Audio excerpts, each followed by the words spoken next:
오늘 함께 나눌 하나님의 말씀은 아모스 7장 10절에서 17절까지의 말씀입니다. 아모스 7장 10절에서 17절까지의 말씀입니다. 제가 가진 성경으로 구약 1281페이지에 있습니다.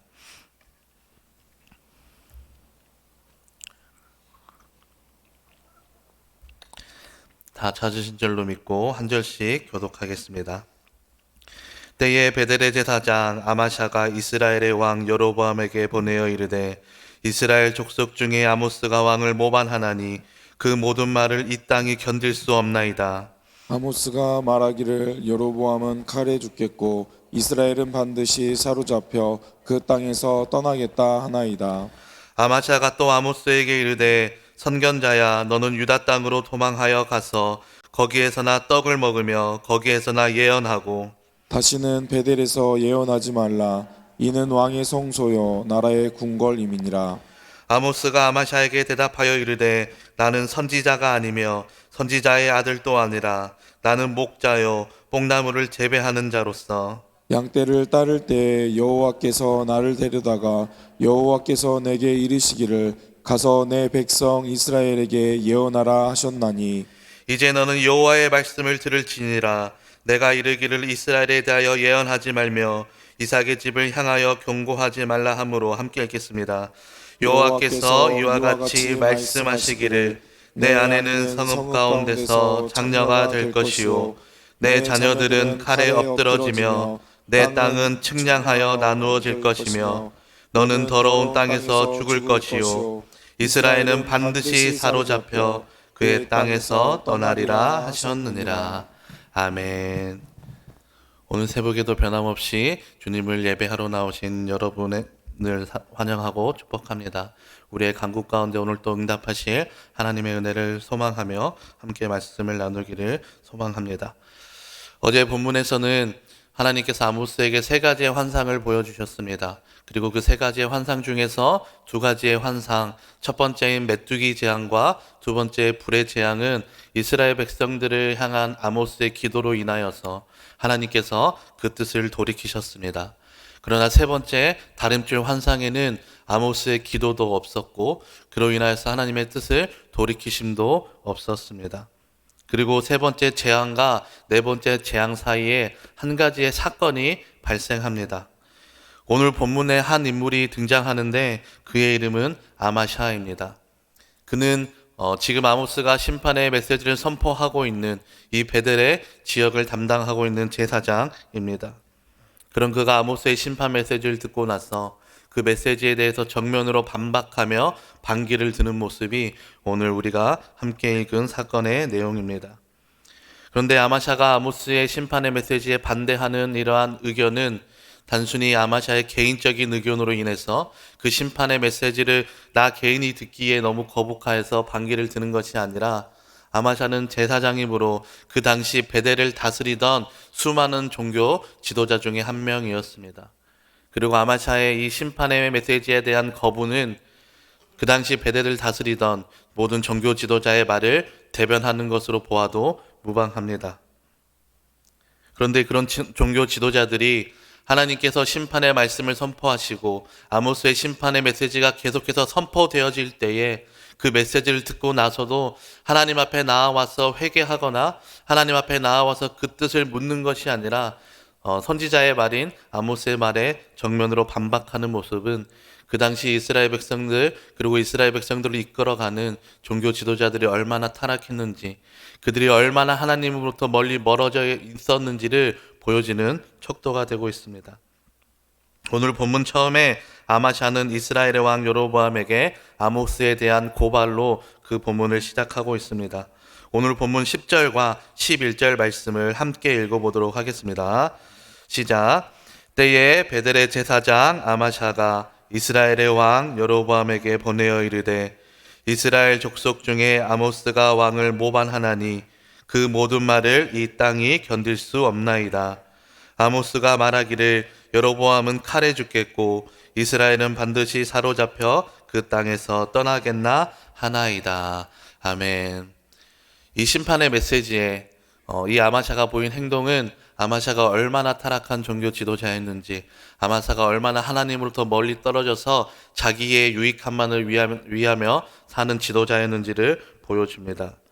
왜냐하면 제사장으로서 그가 정말로 하나님의 말씀에 순종하는 제사장이었다면 자기가 섬기고 있는 그 지역을 향한 심판의 메시지가 선포되어졌을 때에 그는 반드시 하나님 앞에 나왔어야 했습니다. 그리고 하나님 앞에 나와서 물었어야 했습니다. 하나님, 지금 이 땅 가운데에 제가 섬기고 있는 이 베델 지역 가운데에 어느 한 선지자가 심판의 말씀을 선포하고 있습니다. 하나님, 이것이 정말 하나님의 뜻입니까? 이 심판의 메시지가 정말 우리에게 임할 하나님의 엄중한 심판입니까? 라는 이 질문을 하나님 앞에 나와서 반드시 해야 하는 인물이 바로 아마샤였습니다. 그러나 그는 하나님 앞으로 나오지 아니하고 세상 권력의 정점인 여로보암에게로 나아가서 심판의 메시지를 선포하고 있는 아모스를 고발하기 시작합니다. 이 모습은 이 아마샤야가 섬기는 진정한 왕이 누구인지를 너무나도 분명하게 나타냅니다.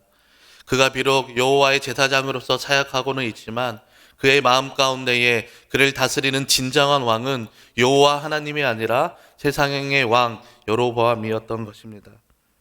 아이러니하게도 아마샤라는 이름의 뜻은 여호와는 능하시다라는 이름의 뜻을 가지고 있습니다. 그러나 그는 그의 이름대로 따라 사는 것이 아니라 그의 이름은 여호와는 능력이시고 여호와는 모든 것을 할 수 있으십니다라는 의미를 가지고 있지만 그 진정한 왕은 여호와 하나님이 아니라 여로보암이었던 것입니다. 그리고 아마샤는 아모스를 고발할 때에도 자신의 유익함으로 하나님의 선포된 말씀을 왜곡하기 시작합니다. 그는 아모스가 모반을 꾀했다라고 이야기하며 그 모반을 이 땅이 견딜 수 없다라는 고발을 여로보암 왕 앞에 지금 하고 있습니다. 그리고 그 근거는 여로보암이 칼에 죽고 이스라엘이 포로로 잡혀간다라고 예언했다라고 이야기합니다. 그러나 실제로는 아모스는 여로보암의 죽음에 대해서 직접적으로 예언하지는 않았습니다. 다만 아모스 7장 9절에 보면 하나님께서 여로보암의 집을 치실 것이라고 예언을 했을 뿐입니다. 이러한 모습을 보면 누구보다도 하나님의 말씀을 있는 그대로 순종해야 할 제사장이 자기의 유익에 따라 자기의 목적에 따라 선포된 하나님의 말씀을 왜곡하고 변질시키는 모습은 영락없는 타락한 종교인의 모습이라고 할 수 있습니다. 그러나 더 큰 문제는 이 한 사람의 개인적 타락과 이 한 사람의 개인적 영적인 부패가 아니라 이 지역을 섬기고 있는 제사장의 모습이 이러할진데 그를 따르는 이스라엘 백성의 모습들 역시 크게 다르지 않다는 것에 있습니다. 그들 역시도 여호와 하나님으로부터 멀리 떨어져 있고 그들 역시도 하나님의 말씀이 선포되어지는 이때에도 여전히 선포되어지는 그 하나님의 말씀에 집중하는 것이 아니라 나의 유익과 나의 부요함을 위해서 살아가는 모습이 이스라엘 백성들의 모습이었다라는 것입니다. 그래서 하나님께서는 아모스에게 말씀하시고 아모스를 통하여서 이스라엘의 진정한 왕이 누구인지를 가르쳐 주셔야만 했습니다. 그렇기에 비참하고 단호한 하나님의 심판은 반드시 이스라엘 백성들 가운데에 임해야만 했던 것입니다. 11절과 12절은 또 장면이 한번 바뀌는데요. 10절과 11절은 아마샤가 여로보암 왕에게 고발하는 내용이었다면 12절과 13절은 아마샤가 이제 아모스를 대면하여 그를 향해서 하는 말을 기록하고 있습니다. 그래서 11절과 12절 사이에는 어느 정도 시간이 흐른 것이라고 볼 수 있습니다. 오늘 본문 12절과 13절 말씀을 함께 읽어보겠습니다. 시작. 아마샤가 또 아모스에게 이르되 선견자야, 너는 유다 땅으로 도망하여 가서 다시는 베델에서 예언하지 말라. 이는 왕의 성소요 나라의 궁궐임이니라. 아멘. 재미있는 것은 아마샤가 아모스를 부르는 호칭이 참 재미있습니다. 아마샤가 아모스를 부를 때에 선지자라는 호칭을 사용하지 않고 선견자라는 호칭을 사용합니다. 아마샤가 아모스를 향해서 사용하는 이 선견자라는 호칭, 왜 그가 이런 호칭을 사용했느냐 하는 것에 대해서는 여러 가지의 해석들이 있습니다. 첫 번째는 아마샤가 아모스를 경멸하고 비아냥거리는 의도로 사용했다라는 것입니다. 아마샤는 아모스를 선지자로 대하는 것이 아니라 그저 예언을 하고 밥벌이 정도 하는, 어떻게 보면 종교적인 점쟁이 정도로 여기고 그를 무시하고 그의 모습을 좀 비아냥거리기 위해서 너는 선견자라는 이런 단어를 사용했다고는 해석이 있습니다. 두 번째 해석은 선견자는 당시 남유다 왕국 선지자들을 의미하는 호칭이라는 것입니다. 그러므로 아마샤는 아모스를 무시하거나 비아냥거리기보다는 그가 남쪽 유다에서 왔기 때문에 너는 선견자다라는 이러한 호칭을 사용했다라는 해석이 있습니다. 그러나 오늘 본문에서 아마샤가 아모스에게 보이는 태도는 누가 봐도 적대적인 모습을 보이고 있습니다. 그리고 누가 봐도 아모스를 고발하며 그와 절대적인 적대감을 가지고 갈등을 겪고 있다는 점을 고려해 볼 때 저의 생각은 아마샤가 아모스를 경멸하거나 비아냥거리는 의도로 선견자라는 호칭을 사용하지 않았을까 생각합니다. 아마샤는 아모스를 향해서 너는 유다로 도망하고 거기서 예언하며 거기서 떡을 먹으며 거기서 예언 활동을 하라라고 이야기합니다. 당시의 선지자들이 예언의 대가로 어느 정도의 물질을 받았던 것 같습니다. 그래서 아마샤는 아모스의 예언을 단순히 생계수단을 위해서, 살아가기 위해서 밥그릇 정도, 밥그릇 싸움하는 정도로 여기고 있습니다. 그래서 너는 이 지역에서 하지 말고 남유다 지역으로 가서 너의 밥벌이를 하라라는 비아냥거림, 경멸의 말을 하고 있는 것입니다. 그리고 다음에 하는 내용이 이곳은 왕의 성소이고 이곳은 나라의 궁궐이다라고 이야기합니다. 쉽게 말하면 어떤 이야기냐면 이 지역은 나의 지역이고 이 지역은 나의 밥벌이 지역이니 너는 나의 밥그릇을 빼앗지 말고 너는 유다 지역으로 가서 너의 밥벌이를 하라라고 이야기하고 있는 것입니다. 한 도시를 섬기는 제사장의 입에서 그 어디에도 여호와 하나님을 찾는 말이 나오지 않습니다. 그 어디에도 여호와 하나님의 뜻을 구하거나 여호와 하나님을 따르려고 하는 말이 제사장의 입에서 나오지 않고 있다라는 것입니다. 아마샤는 베델의 풍요와 그 강성함 뒤에 숨어서 자신의 유익만을 취하고 있는 모습을 보이고 있습니다. 베델에 있는 하나님의 성소 역시 자신의 유익함을 유지하기 위함이고 왕권을 지속시키기 위한 시설로 전락시켜버린 지 오래되었습니다. 그래서 베델을 향한 심판의 말씀을 계속해서 선포하는 이 아모스를 용납할 수가 없었던 것입니다. 아마샤에게 있어서는 이러한 교만한 마음이 있었습니다. 내가 섬기는 베델은 남유다보다 훨씬 위대하다라는 믿음이 그 마음 가운데 있었습니다. 그리고 그 마음의 근거는 지금 베델이 누리고 있는 풍요로움, 강성함, 그것이 그 근거가 되었습니다. 더 이상 하나님의 말씀을 듣지 않아도, 더 이상 하나님의 뜻을 묻지 않아도 지금 당장 내가 살아가는 삶이 풍요롭고 우리 민족이 강성하니 더 이상 하나님이 필요 없는 것처럼 살아가는 아마샤의 모습은 그 당시의 이스라엘 모습을 대변한다라고 할 수 있습니다. 오늘 본문 15절 말씀을 함께 읽어보겠습니다. 양떼를 따를 때에 여호와께서 나를 데려다가 여호와께서 내게 이르시기를 가서 내 백성에게 예언하라 하셨나니. 이 비아냥거리는 아마샤의 말 가운데에 드디어 아모스가 그 답을 내놓기 시작합니다. 그런데 그 첫 대답이 무엇이냐면 나는 선지자가 아니고 나는 선지자의 아들도 아니고 나는 목자이고 뽕나무를 재배하는 사람이라고 이야기합니다. 이는 아마샤가 이야기했던 것처럼 너는 유다 지역에 가서 밥벌이나 하라라는 이 비아냥거림에 아모스가 자신이 왜 이러한 메시지를 선포하는지를 분명하게 이야기합니다.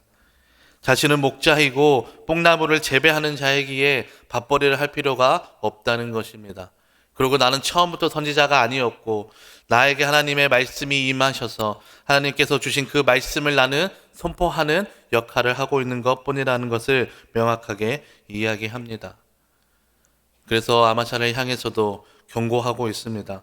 무엇이 정말 하나님의 말씀인지, 하나님의 말씀을 분별할 영적 분별력이 너에게는 정말로 없느냐라는 이 엄중한 경고를 지금 아마샤 가운데에 던지고 있습니다. 나는 분명히 하나님의 말씀이 임하여서 하나님께서 나에게 말씀하셔서 이 심판의 말씀을 선포하는데 너는 하나님의 말씀을 섬기는 제사장이 어찌하여 이 말씀을 분별하지 못하느냐 하는 경고의 말이 포함되어 있는 것입니다. 마지막으로 아모스는 아마샤를 향한 하나님의 심판의 말을 전합니다. 16절과 17절 말씀을 함께 읽어보겠습니다. 시작. 여호와께서 이와 같이 말씀하시기를 내 아내는 성읍 가운데서 창녀가 될 것이요 내 자녀들은 강에 엎드러지며 내 땅은 측량하여 나누어질 것이며 너는 더러운 땅에서 죽을 것이요 이스라엘은 반드시 사로잡혀 그의 땅에서 떠나리라 하셨느니라. 아멘. 아모스가 아마샤를 위해서 선포하는 심판은 참으로 비참한 모습을 포함하고 있습니다. 16절에는 하나님께서 내 백성 이스라엘에 가서 예언하라고 말씀하시는데 아마샤는 그런 아모스를 향해서 내 입을 다물라라고 이야기합니다. 이 때문에 아마샤는 하나님의 심판을 받게 되었습니다. 아모스의 이 심판의 선포를 거부하는 것은 궁극적으로는 하나님의 명령을 거부하는 것이기 때문에 그렇습니다. 그리고 제사장인 아마샤에게 내려진 심판이 너무나도 비참합니다. 그의 아내와 아이들은 비참한 고난에 당하게 될 것이고 아마샤의 땅은 측량되어서 다른 사람들에게 나누어지게 될 것입니다. 그리고 아마샤 역시 결국은 더러운 땅, 이방인의 땅에서 죽게 되는 비참한 심판이 기다리고 있고 이스라엘 역시 사로잡혀서 포로로 잡혀갈 그 심판의 일들만 남아있다라는 것입니다. 결국 아마샤는 하나님의 제사장으로서 살아갔지만 그 삶을 거룩한 것을 따르는 것에 솟지 아니하고 세상에 속된 것을 따르다가 이러한 심판을 맞게 됩니다. 제사장이었지만 하나님의 말씀을 분별하지 못하는 영적으로 어두운 사람이었고 제사장이었지만 그의 삶이 거룩함과는 멀리 떨어져 있는 모습이었습니다. 오늘 말씀을 통해서 한 가지 은혜를 함께 나누고 말씀을 마무리하려고 합니다. 하나님의 백성된 우리 성도들은 이 시대를 살아가면서 분명한 하나님의 말씀을 가지고 영적인 분별력을 가져야 한다라는 것을 우리는 반드시 기억해야 합니다. 아마샤가 살아가던 시대는 분명히 풍성하고 강성한 시대였습니다. 지금 우리가 살아가는 시대 역시 전과는 비교할 수 없는 풍요로움을 누리고 있는 시대입니다. 60년대, 70년대 빈곤과 가난의 시대를 경험하고 지나오신 성도님들도 분명히 계시겠지만 오늘의 대한민국은 분명하게도 풍요로운 나라입니다. 그리고 이 풍요로움은 확실하게 하나님께서 주신 복이겠지만 그 이면에는 이 풍요로움 뒤에 숨어서 많은 사람들이 하나님을 잊어가고 있는 것도 부인할 수 없는 현실입니다. 심지어 그러한 모습은 교회 안에서 보이기도 합니다. 이럴 때 우리가 아모스의 말씀을 들으며 깨달아야 하는 것은 아무리 풍성한 풍요로움을 누린다 하더라도 여호와 하나님을 잃어버리면 아무런 소용이 없다는 것입니다. 아무리 많은 것을 소유하고 아무리 많은 것을 가지고 있고 아무리 많은 것을 누린다 하더라도 여호와 하나님을 떠난 삶은 그 의미를 찾아보기가 어렵다는 것을 기억해야 합니다. 그리고 세상은 점점 그리스도인을 향해서 하나님을 잊어가라고 권면하고 때로는 유혹합니다. 풍요로움을 허락할 때도 있고 또 여러 가지의 유혹들로 우리의 믿음을 흔들기도 합니다. 그럴 때 우리에게 필요한 것은 분명한 기준을 가지고 이 세상의 영적 분별력을 가지는 것밖에 없습니다. 그래서 이것이 하나님께서 기뻐하시는 일인지 이것이 하나님께서 선하게 생각하시는 일인지 그것을 우리는 분별하며 살아야 합니다. 그리고 그 기준은 내 경험과 내 지혜로 분별하는 것이 아니라 오직 하나님의 말씀으로 분별해야 하는 것을 우리는 기억해야 합니다. 오늘도 변함없이 매일 새벽 예배당에 나와서 말씀을 듣고 기도로 간구하는 것은 이 시대에도 말씀으로 삶의 기준을 세우고 여호와 하나님을 잊어버리지 않는 하나님의 백성들이 있기 때문이고 그 백성들이 바로 우리가 되었으면 하는 소망으로 우리가 이 자리 가운데 나오는 줄로 믿습니다. 그래서 영적 분별력을 가지며 하나님의 말씀을 기준으로 삼아서 오늘 하루도 이 세상 가운데에 하나님 백성의 모습으로 살아내시는 초청의 모든 성도님들이 되시기를 주님의 이름으로 축원합니다. 아멘. 함께 기도하겠습니다. 사랑과 은혜 하나님 감사합니다. 오늘 이 새벽에도 변함없이 하나님 앞에 나와서 말씀으로 기도로 하나님 앞에 간구하는 초청의 모든 성도님들을 주님 기억하여 주시옵소서. 하나님, 풍요로운 이때에 많은 사람들이 여호와 하나님을 이적하고 또 여호와 하나님으로부터 멀어지는 이때 가운데에 하나님 우리 가운데 영적인 분별력을 허락하여 주시옵소서. 나의 생각과 나의 경험으로 판단하는 것이 아니라 오직 우리에게 허락하여 주신 하나님의 말씀으로 기준 삼아서 영적인 분별력을 가지고 이 세상을 하나님의 백성으로 능히 살아낼 수 있도록 주님 오늘 또 우리와 동행하여 주시옵소서.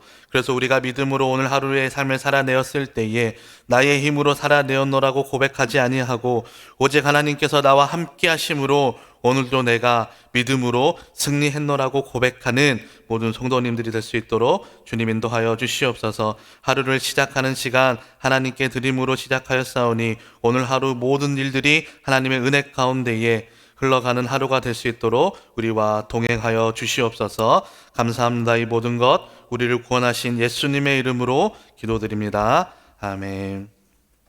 말씀을 기억하면서 함께 합심으로 기도하겠습니다.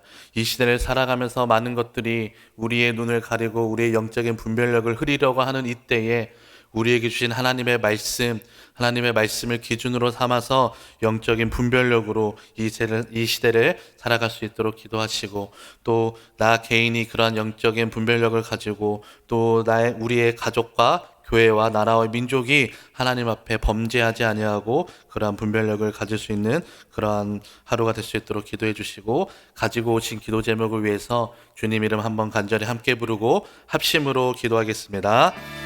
주여